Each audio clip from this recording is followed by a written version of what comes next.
One common experience that COVID-19 has caused for all of us is grief. We sometimes assume grief only relates to death, but there are actually many other things that could cause us grief, such as a divorce, the end of a friendship, the loss of a job, the cancellation of an important event, or moving to a new school or city. You may be grieving something right now, but may not be aware of the toll that disappointment and loss is taking on you. A great way of being able to recognize and come through grief in a healthy way is to know the 5 stages of grief. First, you would find yourself in shock and denial. This stage may cause you to struggle with accepting the loss. Next comes anger. You might find yourself looking for something or someone to blame. In this stage, it is normal to feel like you are undeserving of the current situation. Bargaining is the next stage, also called the what-if stage. You start to obsess over all the things you could have done to change the outcome of the situation. Once the loss starts to become a reality, you may start to feel intense sadness or depression, which is the next stage in the process. You may struggle to find joy, and your mind may seem fixated on what happened. Getting stuck in any of these stages can cause you harm and stop you from moving on. It's important to recognize the feelings that denial, anger, bargaining, or depression may bring, but it is also vital that you keep looking ahead to what else in your life you still have to look forward to and appreciate. You might find that you revisit one of these stages from time to time. This is all a normal part of grieving. Recognize the place you are in, but do the work to gain closure and move forward once more. When you have allowed yourself to go through all these stages, you will reach a stage of acceptance. You will be able to accept the loss and come to terms with what happened. You may still have thoughts of sadness or disappointment from time to time, but will be able to deal with these and grow accustomed to your new normal. The grieving process is different for everyone. Some move quickly to acceptance, others need more time. And of course, your response and recovery will vary depending on how great or small the loss was. All we can do is be kind to ourselves and be kind to others, and remember these final thoughts.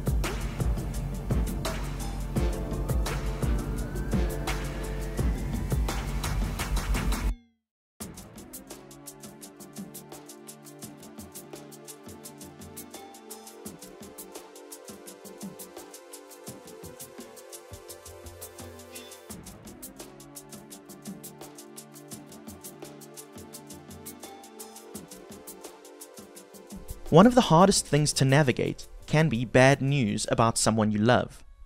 Sadly, a diagnosis of an illness might be a reality for someone you know this year.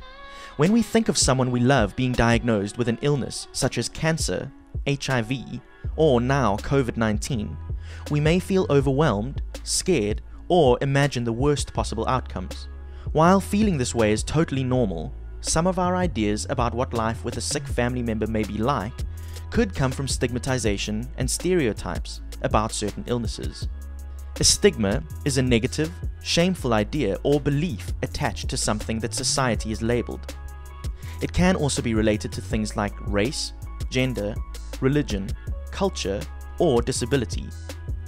Stigma is caused by a lack of knowledge and awareness, as well as fear and false representation sometimes created by the media. Perhaps you've been stigmatized, or you've judged someone based on their appearance, background, or experiences. Especially during this pandemic, a lot of stigma can circulate about people infected with COVID-19 and their family members. So, how does stigma really impact us, and why is it so harmful?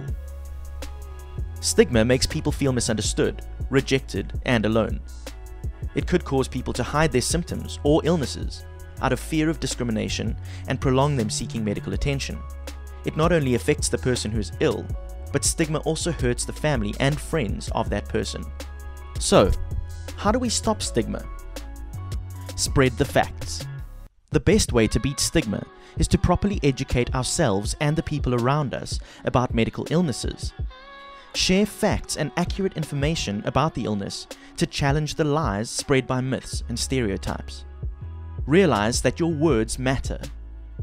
When speaking about illnesses such as COVID-19, we need to be careful not to use language that may have a negative meaning for people.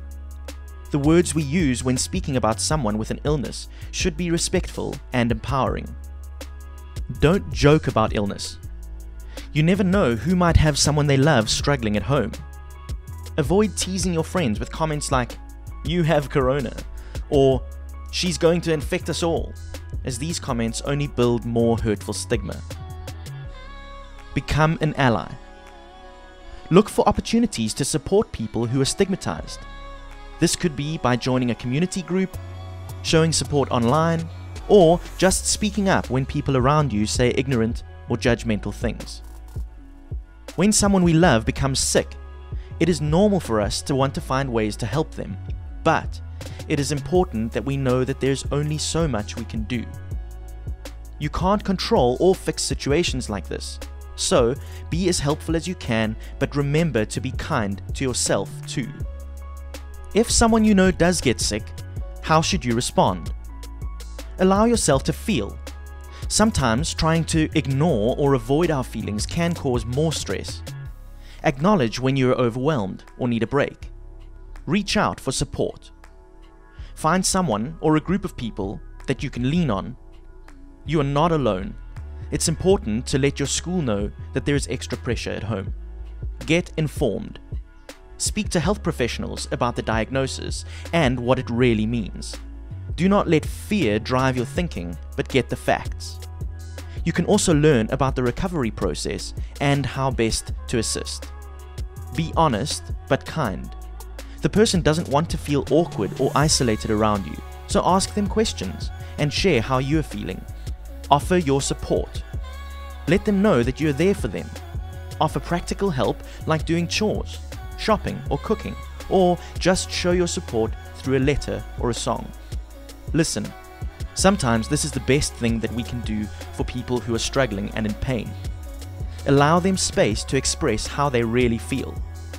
Listen to try and understand them, not to try and give them all the answers. Hopefully, these tips can help you to be part of creating a supportive culture in your school, home, or community. We all face stigma and difficult changes from time to time. So, how do we deal with loss and unexpected change? One of the hardest parts of all this loss and upheaval is change. Whether it's the illness of a friend, the loss of someone you love, or a sudden and unexpected new routine, the change can be difficult to adjust to and accept. Change happens to all of us. It is a natural part of life, but it is our attitude to the changes around us that determines how they affect us. So, when changes strike, do you have a fixed or a growth mindset? Have a look at the quiz below to find out.